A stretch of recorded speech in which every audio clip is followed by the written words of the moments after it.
وقت اور موسم بھی کیسے بدلتے ہیں، کبھی بہار، کبھی خزاں، ابھی صبح، ابھی شام، اور زندگی یوں ہی تمام ہو جاتی ہے۔ لیکن یہ ان دنوں کی بات ہے جب مجھے لگتا تھا یہ سب کچھ ایسا ہی رہے گا۔ ان دنوں میں راولپنڈی کے گورنمنٹ کالج میں پڑھاتا تھا۔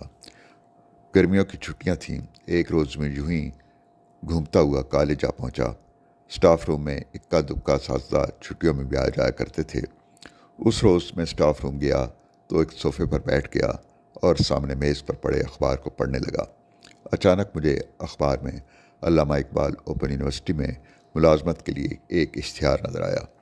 یہ انگلش ڈپارٹمنٹ میں لیکچرر کی اسامی کا اشتہار تھا۔ میں نے وہیں بیٹھے بیٹھے ارادہ کیا کہ مجھے اپلائی کرنا چاہیے۔ درخواست دینے کے بعد انٹرویو کال آئی، انٹرویو ہوا اور میں انگلش ڈپارٹمنٹ کے لیے منتخب ہو گیا۔ وہ 1983 کا سال تھا۔ انہی دنوں ڈاکٹر غلام علی علانہ وائس چانسلر کے طور پر علامہ اقبال اوپن یونیورسٹی آئے تھے، اور ان کے آتے ہی یونیورسٹی کے ٹھہرے ہوئے پانیوں میں جیسے تلاطم آ گیا تھا۔ وہ انتہائی متحرک، محنتی اور سخت گیر منتظم تھے۔ اونچا لمبا قد، سرخ و سفید رنگت اور آنکھوں میں تیز گہری چمک۔ علانہ صاحب کا معمول تھا کہ وہ یونیورسٹی کے وقت سے پہلے یونیورسٹی پہنچ جاتے تھے۔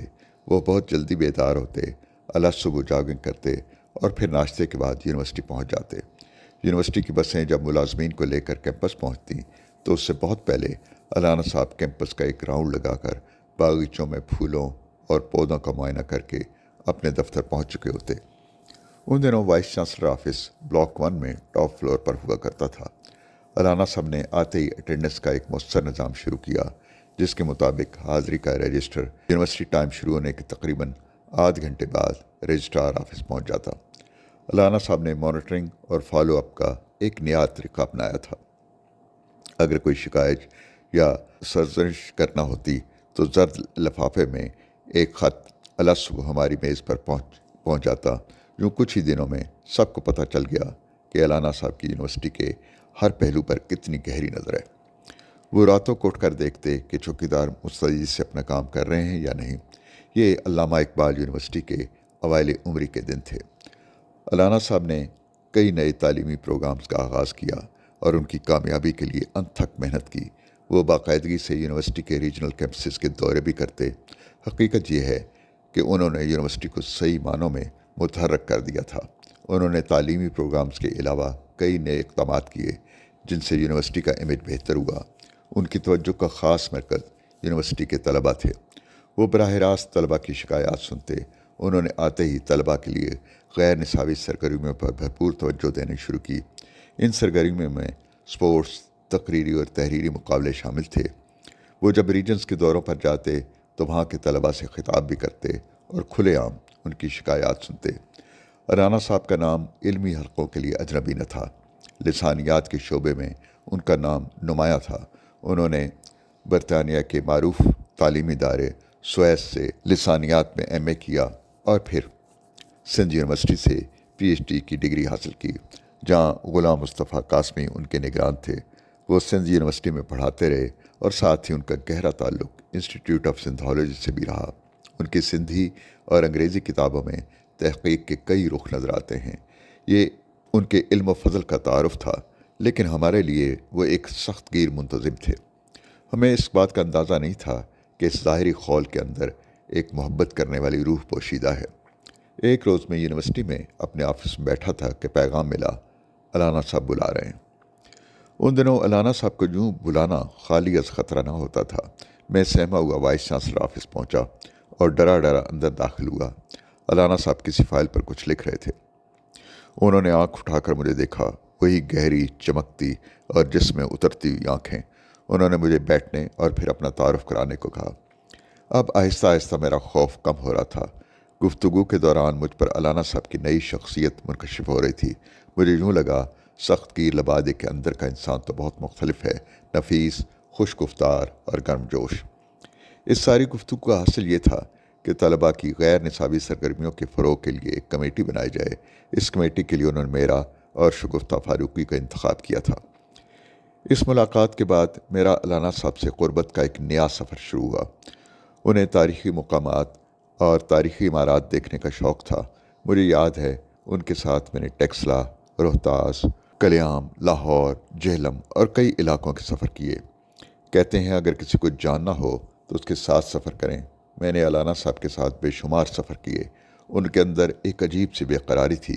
وہ عام سی چیز کو دیکھتے تو اس کے سارے پہلوؤں کو جاننے کی کوشش کرتے، اور پھر جب اس کے بارے میں بیان کرتے تو وہ خاص چیز بن جاتی۔ بہت کم لوگوں کو معلوم ہے کہ علانہ صاحب نے لکھنے کا آغاز افسانہ نگاری سے کیا تھا۔ ان کے افسانوں کا مجموعہ چور اوائل عمرے میں شائع ہو گیا تھا۔ موسیقی سے ان کو جنون کی حد تک شغف تھا۔ موسیقی کے حوالے سے ان کی معلومات قابل رشک تھیں۔ ان کے دور میں 2 بار عابدہ پروین یونیورسٹی آئیں اور اپنے فن کا مظاہرہ کیا۔ بظاہر سخت گیر منتظم علانہ صاحب مزاح کو پسند کرتے تھے اور لطف اندوز ہوتے تھے۔ ایک بار شعبہ اقبالیات کے ڈاکٹر رحیم بخش شاہین ان کے دفتر میں بیٹھے تھے۔ علانہ صاحب کا ٹینیور ختم ہونے کے قریب تھا۔ علانہ صاحب کہنے لگے، شاہین صاحب دیکھیں وقت کیسے گزر گیا، پتہ ہی نہیں چلا۔ شاہین صاحب شرارت سے بولے، سر پتہ تو ہمیں چلا ہے۔ اس پر علانہ صاحب نے کہکا لگایا اور دیر تک اس جملے کا لطف اٹھاتے رہے۔ اس دوران میں برٹش کونسل کے scholarship per university of Manchester چلا گیا۔ واپس آیا تو کچھ عرصے بعد علانہ صاحب کا ٹینیور ختم ہو گیا اور وہ واپس انسٹیٹیوٹ آف سندھالوجی چلے گئے۔ یہ عرصہ علامہ اقبال اوپن یونیورسٹی کی تاریخ میں اس لیے یادگار رہے گا کہ اس دوران ہم نے علانہ صاحب کی قیادت میں یونیورسٹی کے ہر شعبے میں ترقی کی۔ پھر میں بھی ملازمت کے لیے کراچی میں آغا خان یونیورسٹی سے وابستہ ہو گیا۔ علانہ صاحب سے ملے کتنے ہی برس بیت گئے۔ پھر قدرت ایک بار پھر مجھے اوپن یونیورسٹی لے آئی۔ اب کہ میرا تقرر علامہ اقبال اوپن یونیورسٹی کے وائس چانسلر کے طور پر ہوا تھا، مجھے پہلا فون علانہ صاحب کا آیا۔ مبارکباد کے بعد نیک تمناؤں کا اظہار کیا۔ مجھے جیسے ایک نیا حوصلہ مل گیا۔ علانہ صاحب رشتوں کو یاد رکھنے والے لوگوں میں سے تھے۔ ہر سال گرمیوں میں ان کی طرف سے آموں کا تحفہ ملتا تو علانہ صاحب کے ساتھ گزارے ہوئے دنوں کی مہک جاگ اٹھتی۔ اب علانہ صاحب بیمار رہنے لگے تھے۔ 28 نومبر اسلام آباد کا ایک سرد دن تھا جب مجھے علامہ اقبال اوپن یونیورسٹی کے پرانے رفیق کار حسنین صاحب نے اطلاع دی کہ علانہ صاحب اب اس دنیا میں نہیں رہے نام اللہ کا۔ اسلام آباد کی سرد ٹھٹھرتی رات میں مجھے گرمیوں کا وہ گرم خو دن یاد آ گیا جب میں علامہ اقبال اوپن یونیورسٹی سے منسلک ہوا تھا اور علانہ صاحب سے شناسائی ہوئی تھی۔ میں سوچنے لگا وقت اور موسم بھی کیسے بدلتے ہیں، کبھی بہار، کبھی خزاں، ابھی صبح، ابھی شام، اور زندگی یوں ہی تمام ہو جاتی ہے۔